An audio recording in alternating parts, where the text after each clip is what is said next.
కనకదుర్గమ్మ తల్లి గుడి ఒక ప్రసిద్ధమైన దేవస్థానం. ఈ గుడి విజయవాడ నగరంలో కృష్ణానది ఒడ్డున ఇంద్రకీలాద్రి పర్వతం మీద ఉన్నది. కనకదుర్గమ్మ తల్లి గుడి ఆంధ్రప్రదేశ్ రాష్ట్రంలోనే రెండో అతిపెద్ద ఆలయం.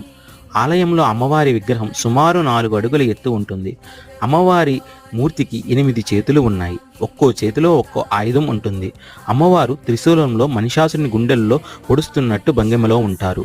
ఇప్పుడు మనం అమ్మవారు ఇంద్రకీలాద్రిపై ఎలా వెలిశారో తెలుసుకుందాం.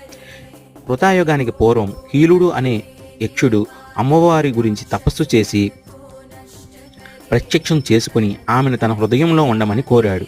అప్పుడు అమ్మవారు కీలుని ఒక పర్వతంలాగా నిలబడమని, కృతాయుగంలో రాక్షస సంహారం చేసిన తర్వాత తాను పర్వతం మీద నిలిచి ఉంటానని మాట ఇచ్చారు. ఇంద్రకీలాద్రి మీద దేవతలు అమ్మవారిని దర్శించడానికి పర్వతం దగ్గరికి రావడం వలన ఇంద్రకీలాద్రిగా పేరు మారింది. ఇక్కడ వెలిసిన మహిషాసురమర్దిని ఆమె కనకవర్ణంతో వెలుగుతున్న కారణంగా